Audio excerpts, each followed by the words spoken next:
Well, that's the main question, is not just for us, but for like everyone. Why is everyone so enamored with this show? Yeah. Because here's the thing.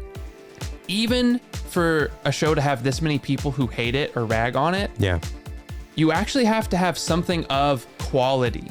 Yeah. For someone to have opinions that strong. For it to keep going for as long as it has too. Because it's like every episode that drops, it's like new stuff comes out. Like there's more people talking about what's good about it, what's bad about it. Because if it was truly a show that had nothing to offer and was dull, that show would premiere and it would just fizzle out. Yeah. But I'm not saying you've seen it happen a bunch where a show will drop an episode that's bombastic, grabs attention. Maybe there's like a lot of sex in it or crazy amounts of violence or something like that. And you hear about it and you're like, it makes a big splash. And then that was the only episode that was like crazy, like a tall girl. Yeah.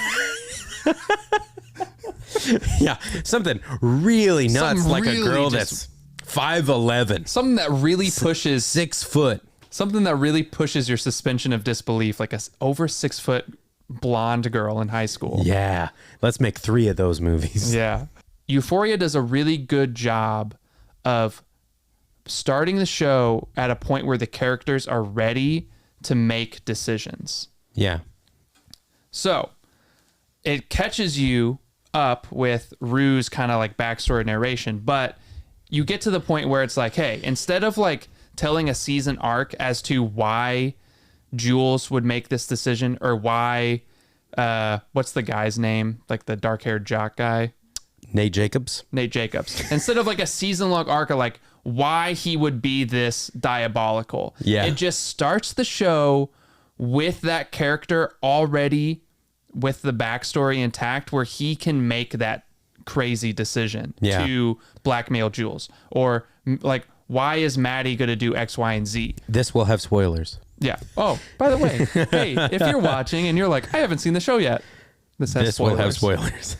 I think that, and you see a lot of TV shows and movies moving this direction, and I really, really like how they will almost communicate a backstory without anyone explaining it whatsoever, or doing as little explaining as possible. And I think that this show does a really good job of really letting you know that like their motivations are coming from something much, much deeper. Yeah. Character creates drama. All the backbone of drama comes from character and character motivation. So like you just said, sometimes the instinct is, I need to show why this character would make this decision. No. Yeah. You can start with the character already at that moment, have them make the decision, and then you can tease that stuff and subtly reveal it, but it actually gets the audience pulled in more when they go, why would he do that? You subtly tease why, like Nate Jacobs. Why would he be this like so manipulative with Jules? Yeah. Well, you slowly get the tidbits of his dad, what his dad's doing. Yeah. You get the reveal that is his dad. But you don't need to wait 4 episodes for Nate Jacobs to already start acting that way. No, episode 1, have him start making those decisions. Yeah. Decisions creates drama. Drama comes from character. Euphoria does a really, really good job with that. One of the things that I enjoyed about the show the most was they made a true attempt at visual storytelling. Yeah. And that became very clear to me. It's in every episode of the show, but it became extremely clear to me in the last episode. I feel like of season 2 of season 1. One of the complaints about the show is that it is bad storytelling or bad characters or bad story covered up with pretty visuals. Right. And I hear that complaint. And I don't like the criticism like it's good visuals, covering up dicey storytelling. Yeah. Because that's undermining the importance of visuals in a visual medium. Yeah. Yeah, you know what? You're right. It is really good visuals, but you're wrong to say that like that's a crutch. No. Any priority with TV and movies, like the top priority is the visuals, in my opinion. Yeah. It's a visual medium. It is. It is storytelling through visual through the visual art form. And it's like that is an interesting thing to play with for a show is, can we take most of the dialogue out and still be able to tell the story in a way that you understand what's going on, and sometimes even understand what's going on a much deeper level. So yeah, I remember thinking maybe that was a fair criticism, but no, I think you're right. I do.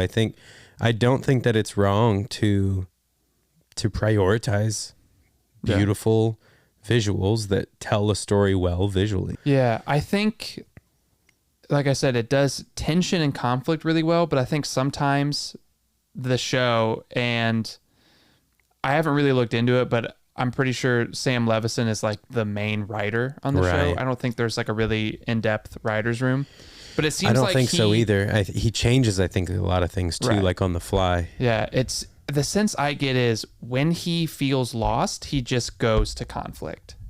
And I have to give it to him. Like, he is really good at like escalating conflict and rising conflict and creating like really tense situations. Right. And I don't want to discredit that, but at the same time, he does kind of use it as a crutch. And I think what the issue is even Anna mentioned it when she watched it, was like, it's really good. It's really intense. I have no idea what it's about. Right. Yeah. And I think that's the issue, is the show does a really good job of getting certain moments right with characters. Like you have a moment with the character that's really powerful, like the ice skating. Yeah. Or like anything with like when Rue admits to like kind of like cheating with AA. Yeah. In that scene, great moment. And like the conversation she has with her AA advisor before that, great moment. Yeah. But Rue's story and Cassie's story and Nate's story interlock with conflict, but they don't really interlock in a larger thematic way. Yeah. Let's talk about the narration a little bit. Okay, dig into it. I like that Rue narrates all of the episodes. Yeah. Even the episodes that are about other characters. Yeah. Because at the end of the day, and I think it drives home the fact that like Rue is the main character in a show that can get very muddy as to like, it helps anchor her and the audience. Like, there's so many characters and you're kind of being floated around. Well, and not all the stories are, and I think if we want to start talking about flaws, not all the stories really connect to one another, which makes it a little harder to find that grounding of like, so who's the main character? Like, who should I be focused on? Yeah, I agree. And that's where my takeaway from season 1 was, man, I know there were a lot of great moments with some of these other characters, but when I got to the end of season 1, it was just very clear the best story was Jules and Rue, especially like that was the storyline where at the very end, like they both had to like make decisions that had consequences. Yeah. And it's like, and they both kind of changed in a little bit. Right. How did Nate change really at the end? How did, like, you know, Cassie had to go through that like abortion, which was really tough, but it's like, you could tell the real cathartic moment was with Rue and Jules. And I kind of wish they just focused in on that in the middle of the season a little bit more. Man, I'm really excited for you to watch the second season. Yeah. Because I guess I do genuinely believe that the second season is better. Yeah. That has been why Euphoria is great. I look forward to finishing the show, maybe having a season 2 discussion. We got a lot of great movies out. We're going to try and catch up on, get you some movie reviews.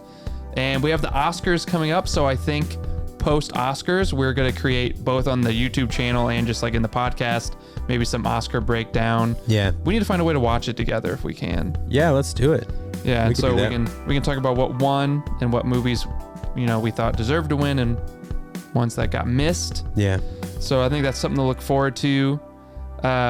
If you haven't already seen it, I dropped a video essay called "Why You Keep Falling Asleep During Movies." Yeah, I love that. A few thoughts on video editing. So if you haven't seen that video, go check it out. I love that video, man. Oh, thank you. That's great. Thank you. As someone who struggles with staying awake during movies nowadays, I really wanted to come up with an excuse as to why it kept happening to me other than the fact that I'm old. Pretty tough excuse to explain. Like, yeah. Oh man, why do you always fall asleep during the best parts? Well, Yeah. you see there's this book. You see, the nature of film editing itself. And it's like, Yeah, dude, I'm not buying it, bro. Yeah, you're just old, man.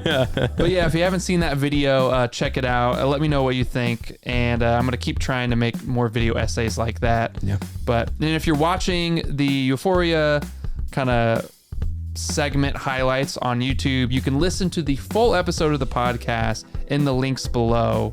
And with that said, we'll see you next week. Bye.